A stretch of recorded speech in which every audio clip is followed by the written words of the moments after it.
Well, hello all. I'm so sorry. It's a few minutes past the hour, and uh, I perhaps don't know my way around streaming as well as I ought to. Perhaps I should avail myself of some of the tutorials on the subject, but it would seem that I had some sort of a problem with scheduling the stream in advance. What I've been doing up to this point has been manually starting the stream at 7 p.m., uh, which generally works pretty well. But I thought this time that I would go ahead and try the option to schedule it in advance to start at 7 p.m., and that did not go well. And I don't know whether it's my fault. That would be tragic, because the difference between a tragedy and a misfortune is that a tragedy is your own fault.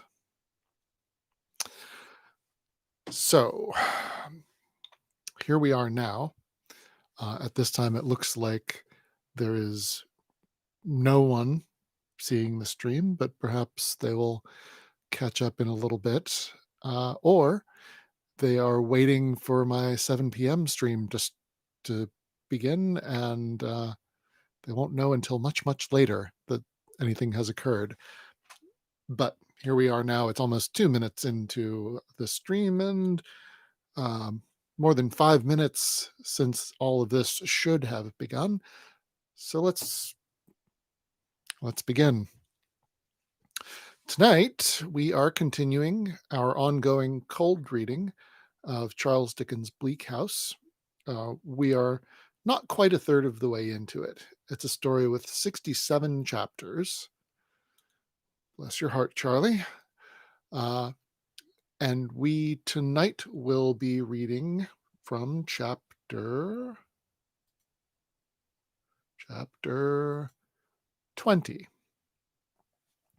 which, without further ado, I'm going to go ahead and begin. So here we go with chapter 20 of Bleak House, A New Lodger.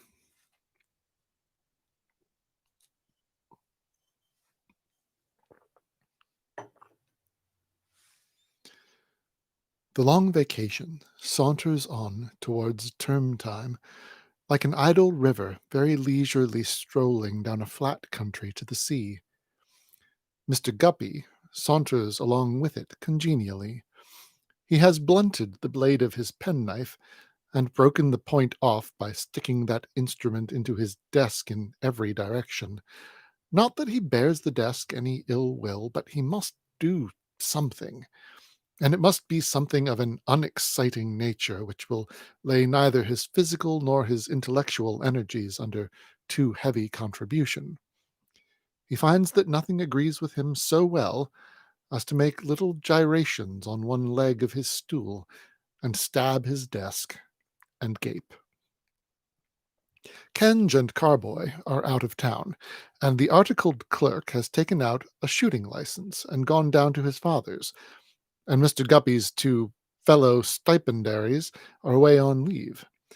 Mr. Guppy and Mr. Richard Carstone divide the dignity of the office, but Mr. Carstone is for the time being established in Kenge's room, whereat Mr. Guppy chafes so exceedingly that he with biting sarcasm informs his mother, in the confidential moments when he sups with her off a lobster and lettuce in the Old Street Road, that he is afraid the office is hardly good enough for swells, and that if he had known there was a swell coming, he would have got it painted. Mr. Guppy suspects everybody who enters on the occupation of a stool in Kenge and Carboy's office of entertaining, as a matter of course, sinister designs upon him. He is clear that every such person wants to depose him. If he be ever asked how, why, when, or wherefore, he shuts up one eye and shakes his head. On the strength of these profound views, he in the most ingenious manner takes infinite pains to counterplot when there is no plot, and plays the deepest games of chess without any adversary. It is a source of much gratification to Mr. Guppy, therefore, to find the newcomer constantly poring over the papers in Jarndyce and Jarndyce, for he well knows that nothing but confusion and failure can come of that. His satisfaction communicates itself to a third saunterer through the long vacation in Kenyon Carboy's office, to wit, young Smallweed. Whether young Smallweed, metaphorically called small and chickweed, as it were jocularly to express a fledgling, whether young Smallweed was ever a boy is much doubted in Lincoln's Inn. He is now something other, forgive me, he is now something under 15, and an old limb of the law. He is facetiously understood to entertain a passion for a lady at a cigar shop in the neighborhood of Chancery Lane, and for her sake to have broken off a contract with another lady, to whom he had been engaged some years. He is a town-made article, of small stature and weazen features, but may be perceived from a considerable distance by means of his very tall hat. To become a guppy is the object of his ambition. He dresses as that gentleman by whom he is patronized, talks at him, walks at him, founds himself entirely on him. He is honored with Mr. Guppy's particular confidence, and occasionally advises him from the deep wells of his experience on difficult points in private life. Mr. Guppy has been lolling out of window all the morning, after trying all the stools in succession and finding none of them easy, and after several times putting his head into the iron safe with a notion of cooling it. Mr. Smallweed has been twice dispatched for effervescent drinks, and has twice mixed them in the two official tumblers, and stirred them up with the ruler. Mr. Guppy propounds for Mr. Smallweed's consideration the paradox that the more you drink, the thirstier you are, and reclines his head upon the window-sill in a state of hopeless languor.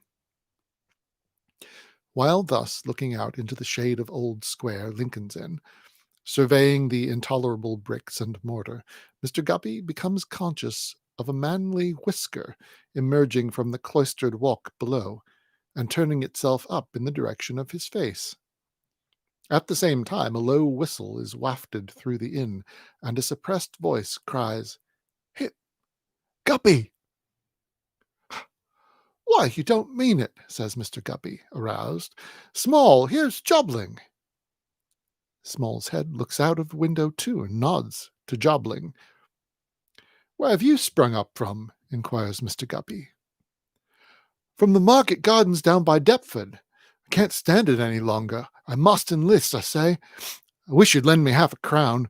Upon my soul, I'm hungry." Jobling looks hungry, and also has the appearance of having run to seed in the market gardens down by Deptford. "I say, just throw out half a crown if you've got one to spare. I want to get some dinner." "Will you come and dine with me?" says Mr. Guppy, throwing out the coin, which Mr. Jobling catches neatly. "How long should I have to hold out?" says Jobling. "Not half an hour. I'm only waiting here till the enemy goes," returns Mr. Guppy. Excuse me. "I'm only waiting here till the enemy goes," returns Mr. Guppy, butting inward with his head. "What enemy?" "A new one, going to be articled. Will you wait?" "Can you give a fellow anything to read in the meantime?" says Mr. Jobling. Smallweed suggests the law list, but Mr. Jobling declares with much earnestness that he can't stand it. "You shall have the paper," says Mr. Guppy. "He shall bring it down, but you'd better not be seen about here. Sit on our staircase and read. It's a quiet place." Jobling nods intelligence and acquiescence. The sagacious Smallweed supplies him with the newspaper, and occasionally drops his eye upon him from the landing, as a precaution against his becoming disgusted with waiting and making an untimely departure. At last, the enemy retreats, and then Smallweed fetches Mr. Jobling up. "Well, and how are you?" says Mr. Guppy, shaking hands with him. "So. How are you?" Mr. Guppy replying that he is not much to boast of. Mr. Jobling ventures on the question, "How is she?" This Mr. Guppy resents as a liberty, retorting, "Jobling, there are chords in the human mind." Jobling begs pardon. "Any subject but that," says Mr. Guppy, with a gloomy enjoyment of his injury. "For there are chords, Jobling." Mr. Jobling begs pardon again. During this short colloquy, the active Smallweed, who is of the dinner party, has written in legal characters on a slip of paper, "Return immediately." This notification to all whom it may concern he inserts in the letter box, and then, putting on the tall hat at the angle of inclination at which Mr. Guppy wears his, informs his patron that they may now make themselves scarce. Accordingly, they betake themselves to a neighbouring dining-house, of the class known among its frequenters by the denomination slap-bang, where the waitress, a bouncing young female of 40, is supposed to have made some impression on the susceptible Smallweed, of whom it may be remarked that he is a weird changeling to whom years are nothing. He stands precociously possessed of centuries of owlish wisdom. If he ever lay in a cradle, it seems as if he must have lain there in a tail-coat. He has an old eye, has Smallweed, and he drinks and smokes in a monkeyish way, and his neck is stiff in his collar, and he's never to be taken in, and he knows all about it, whatever it is. In short, in his bringing up, he has been so nursed by law and equity that he has become a kind of fossil imp, to account for whose terrestrial existence it is reported at the public offices that his father was John Doe, and his mother the only female member of the Roe family, also that his first long clothes were made from a blue bag. Into the dining-house, unaffected by the seductive show in the window of artificially whitened cauliflowers and poultry, verdant baskets of peas, coolly blooming cucumbers, and joints ready for the spit, Mr. Smallweed leads the way. They know him there, and defer to him. He has his favourite box. He bespeaks all the papers. He is down upon bald patriarchs who keep them more than 10 minutes afterwards. It is of no use trying him with anything less than a full-sized bread, or proposing to him any joint in cut unless it is in the very best cut. In the matter of gravy, he is adamant.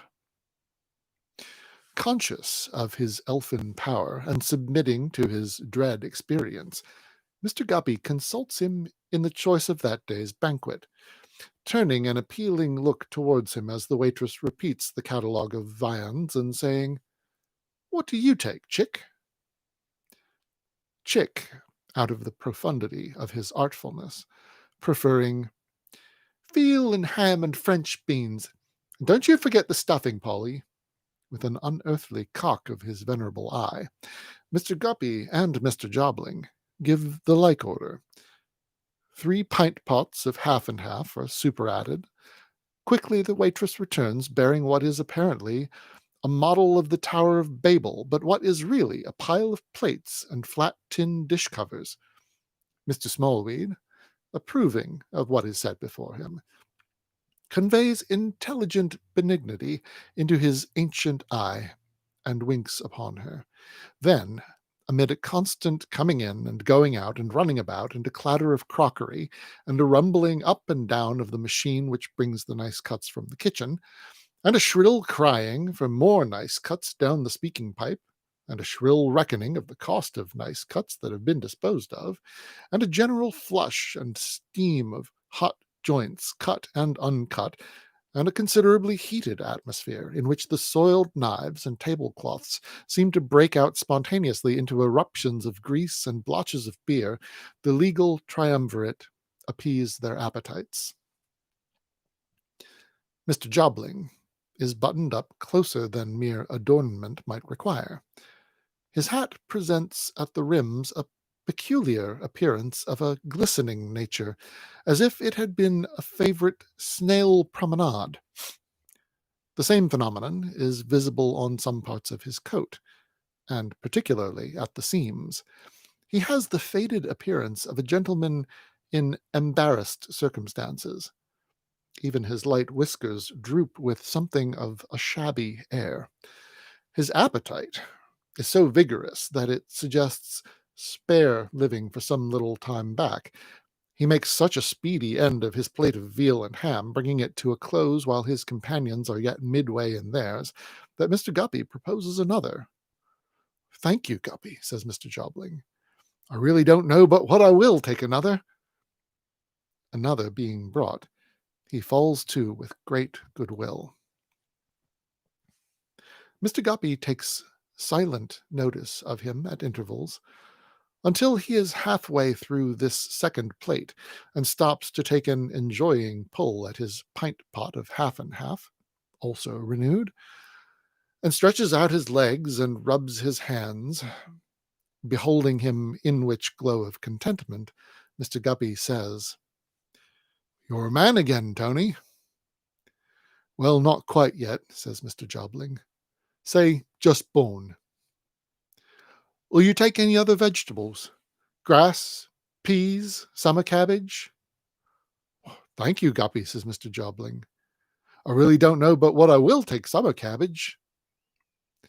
Order given, with the sarcastic addition from Mr. Smallweed of, "Without slugs, Polly," and cabbage produced.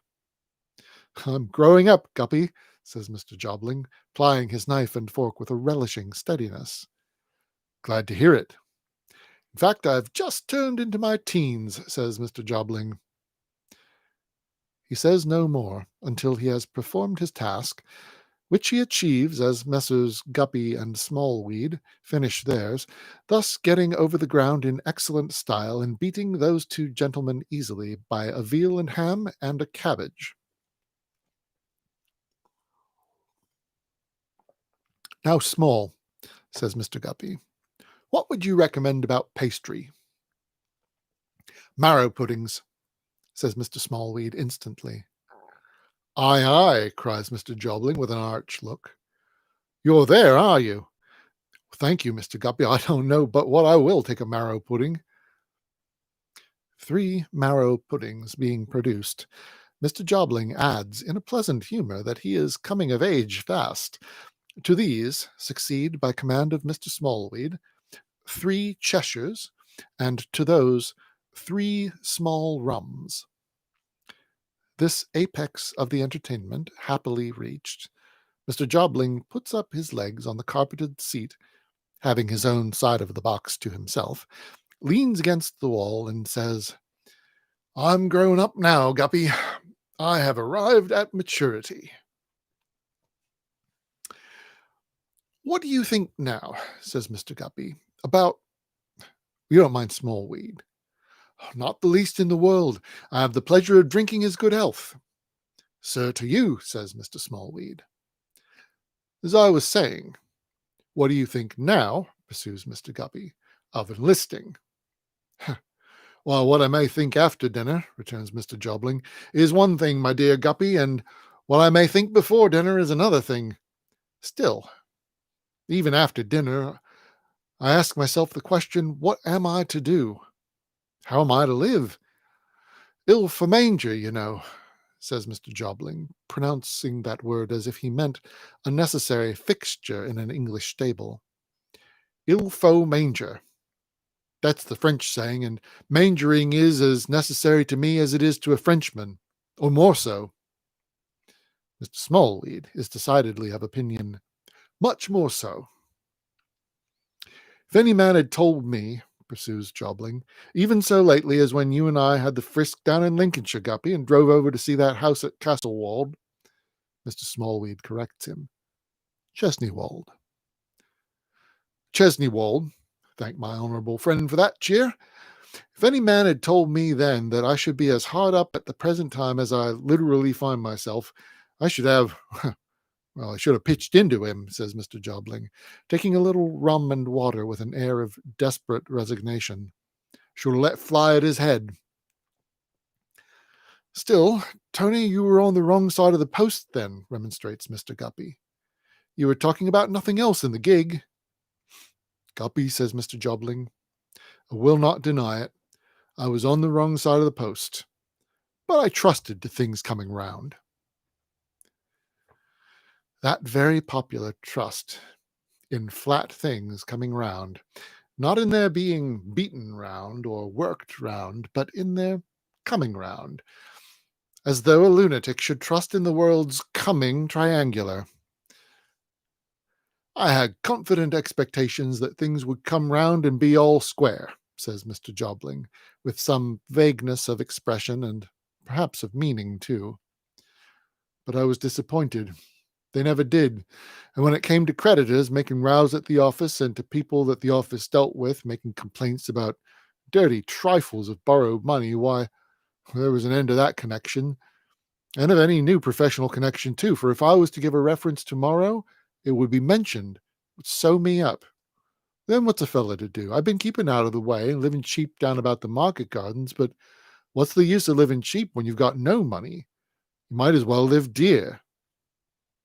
Better, Mr. Smallweed thinks. Certainly. It's the fashionable way, and fashion and whiskers have been my weaknesses, and I don't care who knows it, says Mr. Jobling.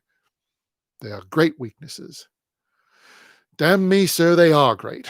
Well, proceeds Mr. Jobling, after a defiant visit to his rum and water, what can a fellow do, I ask you, but enlist? Mr. Guppy comes more fully into the conversation to state what, in his opinion, a fellow can do. His manner is the gravely impressive manner of a man who has not committed himself in life otherwise than as he has become the victim of a tender sorrow of the heart. Jobling, says Mr. Guppy, myself and our mutual friend Smallweed, Mr. Smallweed modestly observes, gentlemen both, and drinks. I've had a little conversation on this matter more than once since you, say got the sack, cries Mr. Jobling bitterly. Say it, Guppy, you mean it. No, left the inn, Mr. Smallweed delicately suggests. Since you left the inn, Jobling, says Mr. Guppy.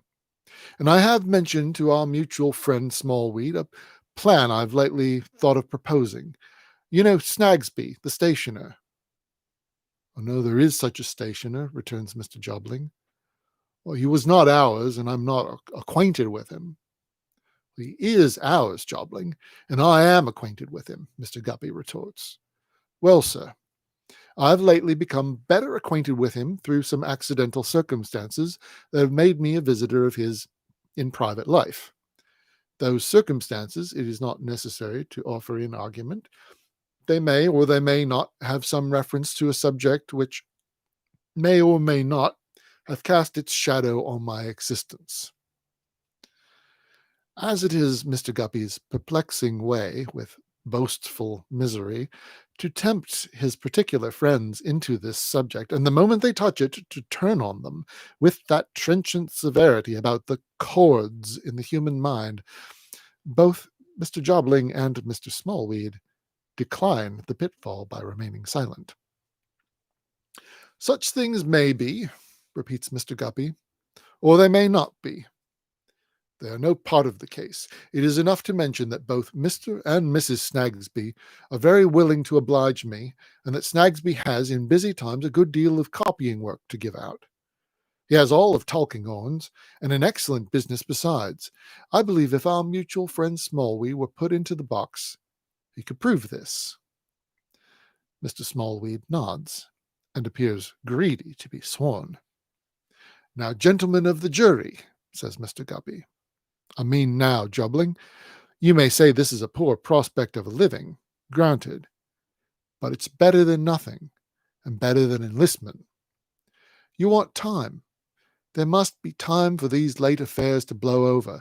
You might live through it on much worse terms than by writing for Snagsby. Mr. Jobling is about to interrupt when the sagacious Smallweed checks him with a dry cough and the words, Shakespeare. There are two branches to this subject, Jobling, says Mr. Guppy. That is the first. I come to the second. You know Crook, the Chancellor, across the lane. Come, Jobling, says Mr. Guppy in his encouraging cross-examination tone. I think you know Crook, the Chancellor, across the lane? I know him by sight, says Mr. Jobling. You know him by sight. Very well. And you know little Flight. Well, everybody knows her, says Mr. Jobling. Everybody knows her. Very well. Now, it has been one of my duties of late to pay Flight a certain weekly allowance, deducting from it the amount of her weekly rent, which I have paid in consequence of instructions I have received to Crook himself regularly in her presence. This has brought me into communication with Crook, and into a knowledge of his house and his habits. I know he has a room to let. You may live there at a very low charge under any name you like, as quietly as if you were 100 miles off. He'll ask no questions, would accept you as a tenant at a word from me, before the clock strikes if you chose. And I'll tell you another thing, Jobling, says Mr. Guppy, who has suddenly lowered his voice and become familiar again. He's an extraordinary old chap, always rummaging among a litter of papers and grubbing away at teaching himself to read and write without getting on a bit, as it seems to me. He's most extraordinary old chap, sir. I don't know but what it might be worth a fellow's while to look him up a bit. Well, you don't mean, Mr. Jobling begins. I mean, returns Mr. Guppy, shrugging his shoulders with becoming modesty, that I can't make him out. I appeal to our mutual friend Smallweed whether he has or has not heard me remark that I can't make him out. Mr. Smallweed bears the concise testimony, a few. I have seen something of the profession and something of life, Tony, says Mr. Guppy, and it's seldom that I can't make a man out, more or less. Such an old card as this, so deep, so sly and secret. I don't believe he's ever sober. I never came across. Now, he must be precious old, you know. He's not a soul about him, and he's reported to be immensely rich, and whether he's a smuggler or a receiver or an unlicensed pawnbroker or moneylender, all of which I've thought likely at different times, it might pay you to knock up a sort of knowledge of him. I don't see why you shouldn't go in for it when everything else suits. Mr. Jobling, Mr. Guppy, and Mr. Smallweed all lean their elbows on the table and their chins upon their hands and look at the ceiling. After a time, they all drink, slowly lean back, put their hands in their pockets, and look at one another. If I had the energy I once possessed, Tony, says Mr. Guppy with a sigh. But there are chords in the human mind. Expressing the remainder of the desolate sentiment in rum and water, Mr. Guppy concludes by resigning the adventure to Tony Jobling and informing him that during the vacation and while things are slack, his purse, as far as 3 or 4 or even £5 goes, will be at his disposal. For never shall it be said, Mr. Guppy adds with emphasis, that William Guppy turned his back upon his friend. The latter part of the proposal is so directly to the purpose that Mr. Jobling says with emotion, Guppy might trump your fist. Mr. Guppy presents it, saying, Jobling, my boy, there it is. Mr. Jobling returns, Guppy, we've been pals now for some years. Mr. Guppy replies, Jobling we have. Then they shake hands, and Mr. Jobling adds in a feeling manner, Thank you, Guppy. I don't know but what I will take another glass for old acquaintance' sake. Crook's last lodger died there, observes Mr. Guppy in an incidental way. Did he, though? Says Mr. Jobling. There was a verdict. Accidental death. You don't mind that? No, says Mr. Jobling. I don't mind it, but he might as well have died somewhere else. It's devilish odd that he need go and die at my place. Mr. Jobling quite resents this liberty, several times returning to it with such remarks as, The place is enough to die in, I should think, or he wouldn't have liked my dying at his place, I dare say. However, the compact being virtually made, Mr. Guppy proposes to dispatch the trusty Smallweed to ascertain if Mr. Crook is at home, as in that case they may complete the negotiation without delay.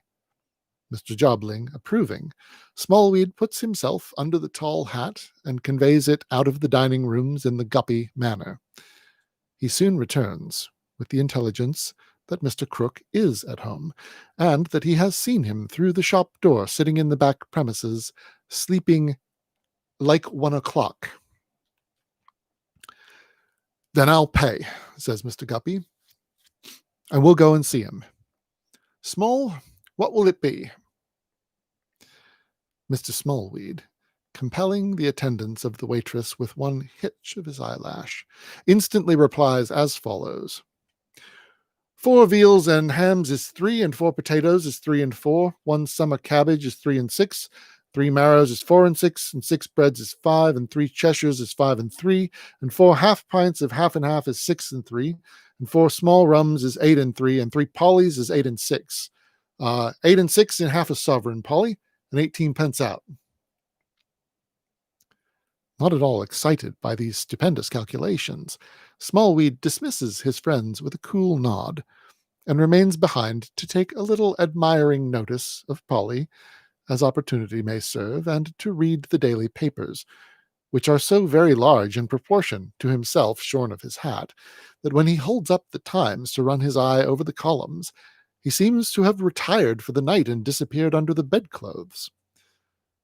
Mr. Guppy and Mr. Jobling repair to the rag and bottle shop, where they find Crook still sleeping like 1 o'clock, that is to say, breathing stertorously, with his chin upon his breast, and quite insensible to any external sounds or even to gentle shaking. On the table beside him, among the usual lumber, stand an empty gin bottle and a glass. The unwholesome air is so stained with this liquor that even the green eyes of the cat upon her shelf, as they open and shut and glimmer on the visitors, look drunk. Hold up here, says Mr. Guppy, giving the relaxed figure of the old man another shake. Mr. Crook. Hello, sir. But it would seem as easy to wake a bundle of old clothes with a spirituous heat smouldering in it. Did you ever see such a stupor as he falls into between drink and sleep? Says Mr. Guppy. This is his regular sleep, returns Jobling, rather alarmed. It'll last a long time one of these days, I'm thinking. It's always more like a fit than a nap, says Mr. Guppy, shaking him again. Hello, your lordship. Why, he might be robbed 50 times over. Open your eyes.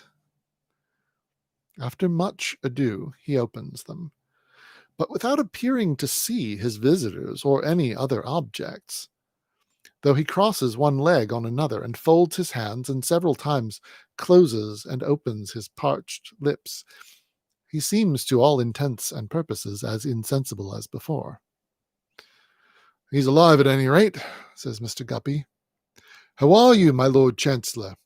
I've brought a friend of mine, sir, on a little matter of business. The old man still sits, often smacking his dry lips without the least consciousness. After some minutes he makes an attempt to rise.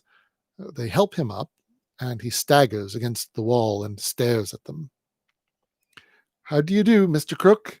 Says Mr. Guppy in some discomfiture. How do you do, sir? You're looking charming, Mr. Crook. I hope you're pretty well. The old man, in aiming a purposeless blow at Mr. Guppy, or at nothing, feebly swings himself round and comes with his face against the wall, and so he remains for a minute or two, heaped up against it, and then staggers down the shop to the front door. The air, the movement in the court, the lapse of time, or the combination of these things recovers him. He comes back pretty steadily, adjusting his fur cap on his head and looking keenly at them. "Your servant, gentlemen. I've been dozing. Ha! I'm hard to wake odd times." "Rather so, indeed, sir," responds Mr. Guppy. "What? You've been a-trying to do it, have you?" says the suspicious crook. "Only a little," Mr. Guppy explains. The old man's eye resting on the empty bottle, he takes it up, examines it, and slowly tilts it upside down. "I say," he cries, like the hobgoblin in the story, "somebody's been making free here." "I assure you we found it so," says Mr. Guppy. "Would you allow me to get it filled for you?" "Yes, certainly I would," cries Crook in high glee. "Certainly I would. Don't mention it. Get it filled next door, Sol's Arms. The Lord Chancellor's 14 penny. Bless you, they know me." He so presses the empty bottle upon Mr. Guppy that that gentleman, with a nod to his friend, accepts the trust and hurries out and hurries in again with the bottle filled. The old man receives it in his arms like a beloved grandchild and pats it tenderly. "But I say," he whispers, with his eyes screwed up after tasting it, "this ain't the Lord Chancellor's 14 penny. This is 18 penny." "I thought you might like that better," says Mr. Guppy. "You're a nobleman, sir," returns Crook with another taste, and his hot breath seems to come toward them like a flame.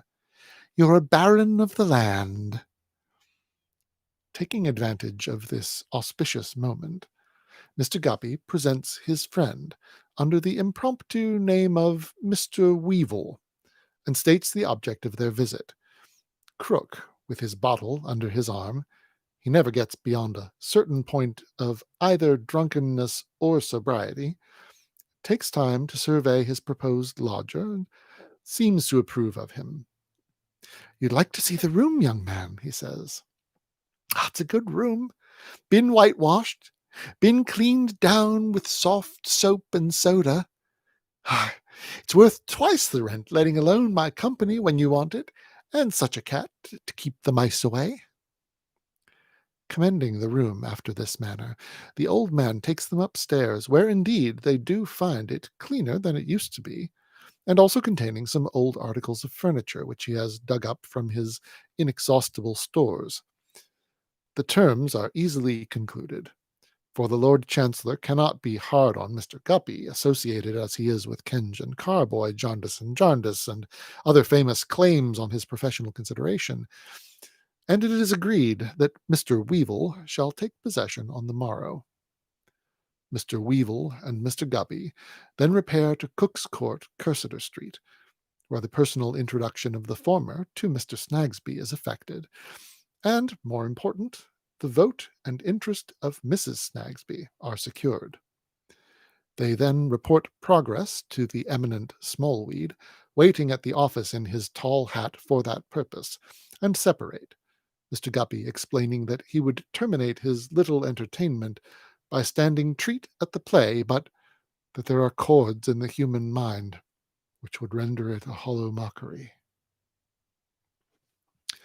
On the morrow, in the dusk of evening, Mr. Weevil modestly appears at Crook's, by no means incommoded with luggage, and establishes himself in his new lodging, where the two eyes in the shutters stare at him in his sleep, as if they were full of wonder. On the following day, Mr. Weevil, who is a handy, good-for-nothing kind of young fellow, borrows a needle and thread of Miss Flite and a hammer of his landlord, and goes to work devising apologies for window curtains, and knocking up apologies for shelves, and hanging up his 2 teacups, milk-pot, and crockery sundries on a pennyworth of little hooks, like a shipwrecked sailor making the best of it. But what Mr. Weevil prizes most of all his few possessions, next after his light whiskers, for which he has an attachment that only whiskers can awaken in the breast of man, is a choice collection of copperplate impressions from that truly national work, The Divinities of Albion, or Galaxy Gallery of British Beauty, representing ladies of title and fashion in every variety of smirk that art, combined with capital, is capable of producing. With these magnificent portraits, unworthily confined in a bandbox during his seclusion among the market gardens, he decorates his apartment. And as the Galaxy Gallery of British Beauty wears every variety of fancy dress, plays every variety of musical instrument, fondles every variety of dog, ogles every variety of prospect, and is backed up by every variety of flower pot and balustrade, the result is very imposing. But fashion is Mr. Weevil's, as it was Tony Jobling's, weakness. To borrow yesterday's paper from the soul's arms of an evening and read about the brilliant and distinguished meteors that are shooting across the fashionable sky in every direction is unspeakable consolation to him. To know what member of what brilliant and distinguished circle accomplished the brilliant and distinguished feat of joining it yesterday, or contemplates the no less brilliant and distinguished feat of leaving it tomorrow, gives him a thrill of joy. To be informed what the Galaxy Gallery of British Beauty is about, and means to be about, and what galaxy marriages are on the tapis, and what galaxy rumors are in circulation, is to become acquainted with the most glorious destinies of mankind. Mr. Weevil reverts from this intelligence to the galaxy portraits implicated, and seems to know the originals and to be known of them. For the rest, he is a quiet lodger, full of handy shifts and devices, as before mentioned, able to cook and clean for himself as well as to carpenter, and developing social inclinations after the shades of evening have fallen on the court. At those times, when he is not visited by Mr. Guppy, or by a small light in his likeness quenched in a dark hat, he comes out of his dull room, where he has inherited the deal wilderness of desk bespattered with a rain of ink, and talks to Crook, or is very free, as they call it in the court, commendingly with any one disposed for conversation. Wherefore Mrs. Piper, who leads the court, is impelled to offer two remarks to Mrs. Perkins. Firstly, that if her Johnny was to have whiskers, she could wish them to be identically like that young man's. And secondly, mark my words, Miss Perkins, ma'am, and don't you be surprised, Lord bless you, if that young man comes in at last for old Crook's money. And that is the end of chapter 20. So, my dears, thank you for joining me once again, and thank you for putting up with the small irritation of the trouble at the top of the hour. Um, I apologize in advance to anyone who is seeing this after the fact and had to watch it later on because they couldn't get the live stream up. Very sorry about that. But I look forward to seeing you all again next Sunday for chapter 21. Until then, be well.